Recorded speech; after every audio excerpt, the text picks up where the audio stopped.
Nominating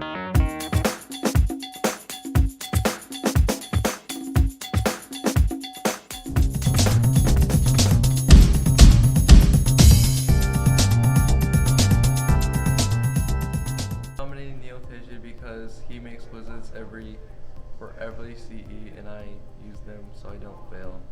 Well, I nominated Neil for Friday because he helps us create Quizlets and study for upcoming tests and quizzes in chemistry and mostly all the subjects that we have.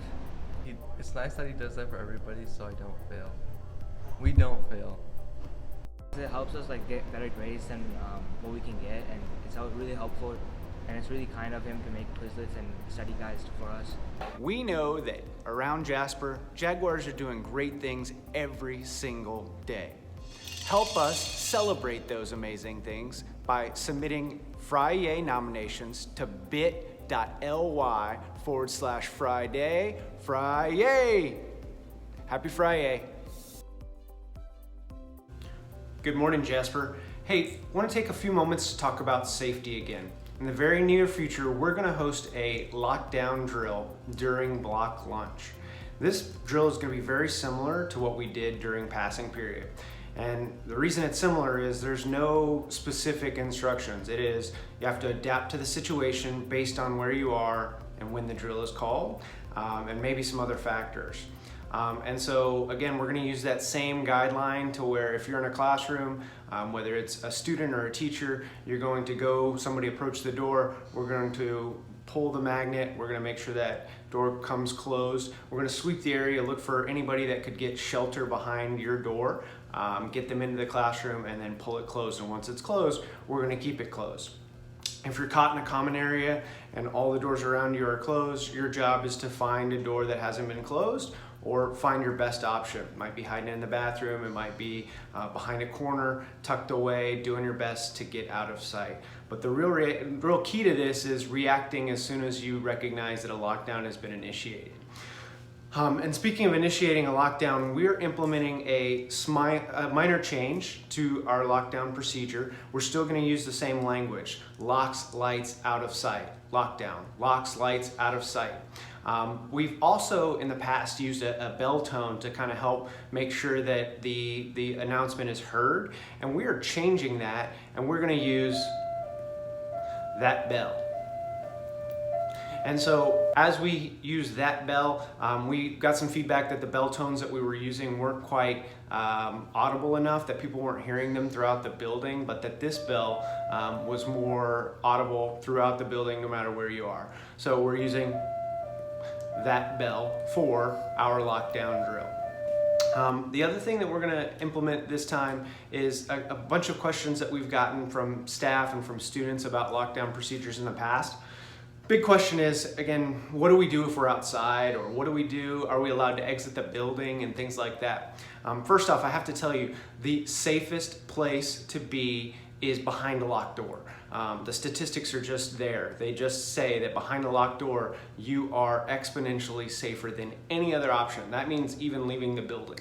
But if you're able to determine that leaving the building is your safest option, in a real lockdown, that's fine. You're exiting the building, you're getting to perhaps Gulledge, perhaps to Robinson, and you're finding another safe place and probably getting with an adult to call authorities.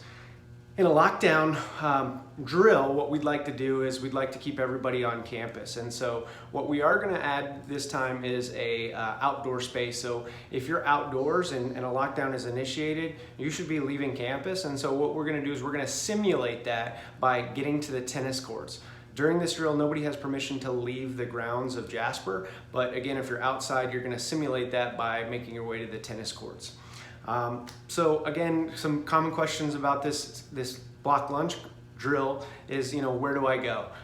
Again, it's going to depend on where you are in the building. If you're in a collaboration space, you're going to find a classroom nearby. If you're in the cafeteria, step one is, again, same as in a classroom. You're going to go to those wooden doors that lead out to the foyer, and whether it's an adult or a student, we're going to pull those doors closed and locked, and everybody should be kind of finding the safest spot.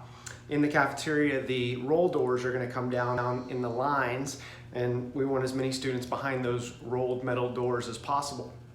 After that, you might be going towards the bathrooms in the CTE hall. You might be making your way through the dance room to find a locked door that's not made out of glass.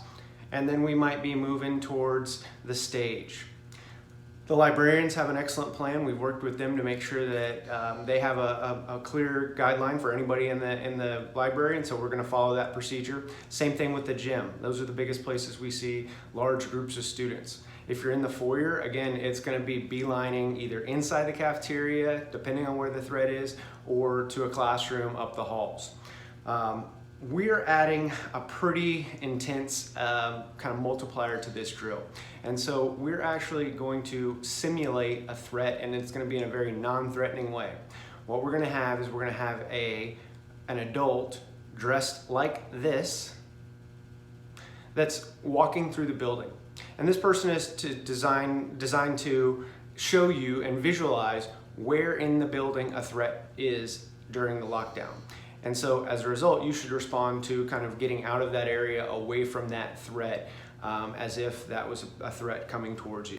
So let's talk about the end of a drill. A lockdown is never over until some sort of an authority, whether it's a campus administrator, or a counselor, an athletic director, comes to your door and unlocks your door. And that's the only way. Even if a fire alarm were to go off, it's a lockdown situation, and you need to assess the threat of the fire and kind of prioritize those two threats to make sure that you're making the safest possible choice. A lockdown's never ended by an announcement. And so for our drill purposes, again, we unlock all the doors, and then we make an announcement releasing you from your space, but the drill is really over when your door is unlocked. It's gonna be, again, a learning experience. And what we're gonna do is we're gonna add some debrief sections after our drill, answer some questions about how did it go? What questions do you have now that you didn't have before? Maybe you had them before and you didn't know how to ask them. And what are some ideas on how we can improve this protocol in the future? And so we think that feedback is going to be the real growth part of this, and we won't know all the questions we have until we go through this drill during a block lunch scenario. The key to this drill is to remember your goal. Your goal is to get behind a locked door. Statistics say that's the safest place. The next thing is to make sure you take this drill seriously and work towards your goal of getting behind a locked door as if it was a real situation with that kind of intensity and dedication to getting to that goal.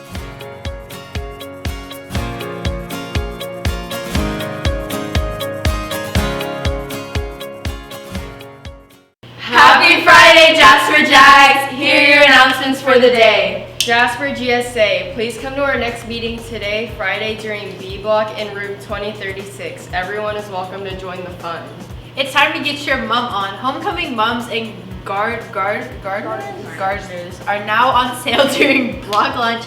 Please see the table in the foyer for more details. Theater's Broadway Bound meeting is today, Friday, B Block in 1100. If you're interested in making new friends and having a good time, please join us for information and games. For this year's PTA Reflections program, students may submit works of art reflecting on the theme Look Within. See Jasper PTSA website for more information. Dance Now Association auditions, recordings, and application forms are due by the end of the day on Sunday, October 13th. tshRIB@outlook.com for more information. Welcome members. Remember to bring all supplies for our hallway by Friday, October 18th. Drop them off in Ms. Miadar's room ASAP. HOSA's general meeting will be held October 17th during B Block in B Block lunch in room 1100. This year marks the 6th annual Pride of the West Side Award. This award is recognized sophomore male and female who demonstrate outstanding community service. Come to the Student Center to nominate a sophomore who will be deserving of this award. The winner will be announced at the West Side Showdown football game on Thursday, October 31st versus Shepherd. So the deadline to submit your nomination to the Student Center is at the end of the day on Monday, October 21st. Nominate your classmates that exemplify our JHS standards at school and in the community. They deserve it. Friday! Have a fun Friday!